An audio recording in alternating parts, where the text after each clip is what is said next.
देवी प्रपन्नाति हरे प्रसीद प्रसीद मातरि जगतोऽखिलस्य प्रसीद विश्वेश्वरि पाहि विश्वं तमेश्वरी देवी चराचरस्य कामाख्यां वरदे देवी नीन पर्वतवासिनी त्वं देवी जगन्माता सर्वशक्ति नमोस्तुते। माँ भगवती कामाख्या आप सभी का कल्याण करें। आज एक नई चीज मैं देने जा रहा हूँ। अगर कोई सत्ता का भूखा है, सत्ता में आना चाहता है, तो वो शताक्षरी गायत्री से या हनुमत अघोरास्त्र से पराशर पलाश का जो पुष्प होता है उसके जो है सो पुष्प से हवन करें। अगर किसी का कर्ज मुक्त होने वाला है तो जैसे मैं आगे भी तो एक आदमी को बता चुका हूँ, मंगलवार के दिन हनुमान जी के यहाँ जाकर के 7 ठो अनार या 7 लाल सेव चढ़ाएं। साथ में ऋण मोचन हम मंगल स्तोत्र का नित्य प्रति पाठ करें। अगर वो नहीं होता है तो आप हनुमान जी के यहाँ हनुमान अष्टक का पाठ करें। साथ में हनुमान चालीसा का करने का मतलब यह है कि हनुमान चालीसा करते हैं तो आपके घर में जितनी भी नेगेटिव ऊर्जाएं हैं वो सारी खत्म हो जाती है। लेकिन हनुमान चालीसा का पाठ करें तो शाम के समय में करें, रात्रि काल में अगर हो सके तो 10 से 4 बजे भोर के बीच में करें। गूगल का हवन करें और हनुमान चालीसा का पाठ करें।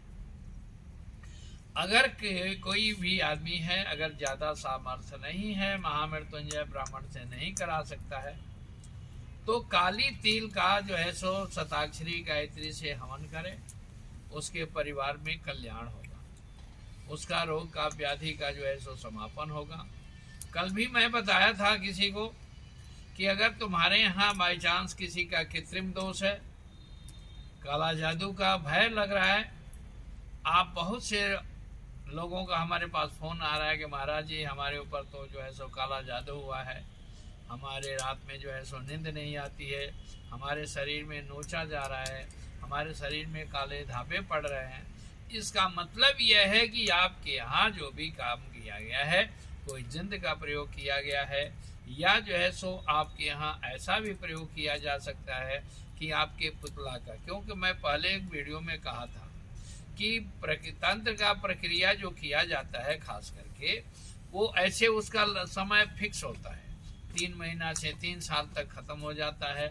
अगर बीच बीच में अगर काम कर देते हैं तो फिर वो आगे बढ़ना होता है, अगर नहीं करते हैं तो फिर वो इतने समय में समाप्त होता है। लेकिन कुछ आदमी के पैर के मिट्टी लेकर के जब प्रक्रिया की जाती है तो उसको आकर्षण के लिए भी किया जा सकता है और उसके परिवार में बातन नाना प्रकार की आपदाएं होती हैं। तो नाना प्रकार की आपदाओं के लिए दूर करने के लिए आपको मैं अभी अभी लाइव में मैं बोला हूं कि आप कुछ नहीं करें, आप क्या करें, चमेली के तेल का दीपक जलाइए, चमेली का पुष्प मिलता है तो 11 पुष्प लाइए और हनुमान चालीसा के द्वारा हनुमान जी को अर्पण करें। अगर किसी शरीर पर किसी के लगता है कि मेरे ऊपर किया हुआ है तो हनुमान जी का जो सेंदर वाले हनुमान जी है उनके दाहिने चरण का, बाएं कंधे का और हृदय का जो है सो सिंदूर ला करके और उसको जो है सो टीका कराइए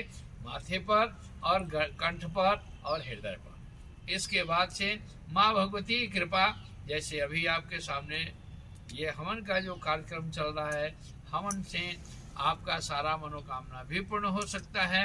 इस हवन में यह विचार है कि मैं आगे भी कह चुका हूँ कि 51 पीठ का मंदिर का निर्माण होने का साधन है।